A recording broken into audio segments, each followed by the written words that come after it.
Thank you, Mr. Speaker. I'm sure colleagues will want to join me across the House in wishing a very happy Lancashire Day to Lancastrians everywhere, and perhaps most especially to the only Lancastrian Speaker of the 158 to have held that office. Although it will still be 3 more before that number reaches the number of Herefordians who have held that office, Mr. Speaker. Let me also wish a very happy Thanksgiving today to all our American friends, hosts and families. Mr. Speaker, the Leader of the House, no one will need reminding, is a thoroughly good and sensible man. And we like to keep things, as he says, careful, we like to keep things orderly in business questions.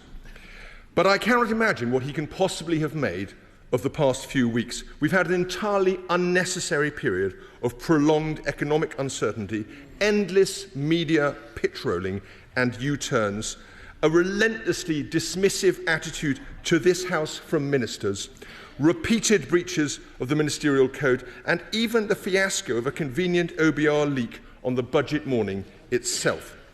Yesterday, the House should be in no doubt. We saw the government increase taxes to the highest levels since at least 1970, according to the OBR. Between last year and this, the government have raised something like £100 billion in additional tax revenue, much of which will fall on working people. And they have done so not through any coherent tax policy or vision for the UK economy, but through an array of back-of-a-fag packet tricks and wheezes whose inevitable effect will be to make it even harder for businesses to expand and people to get jobs. As Paul Johnson, lately of the IFS, said, big tax rises but no effort at reform.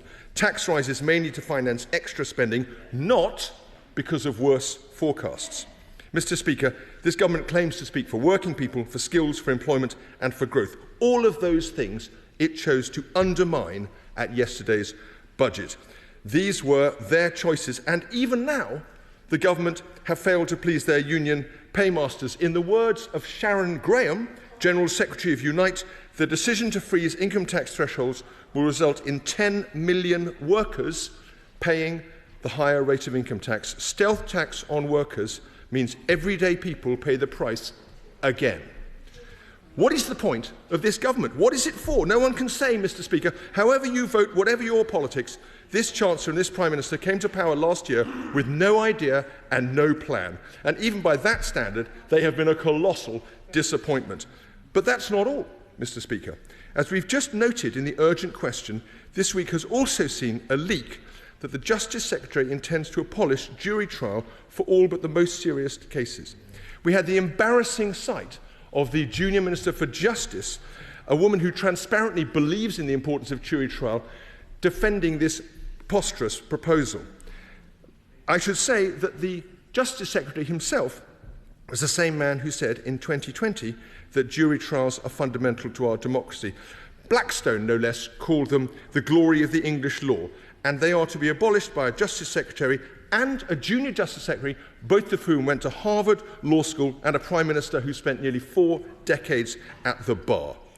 The Bar Council has made clear that jury trials are not the cause of any case backlog, destroying the government's attempted justification for the policy. And the Criminal Bar Association has strongly criticised the proposal, as has the legendary Baroness Kennedy of the Shores, and many others will doubtless do the same in the coming days. Again, it is inconceivable to me that the Leader of this House supports this decision. I hope at the very least he will allow time for a backbench debate soon on this topic.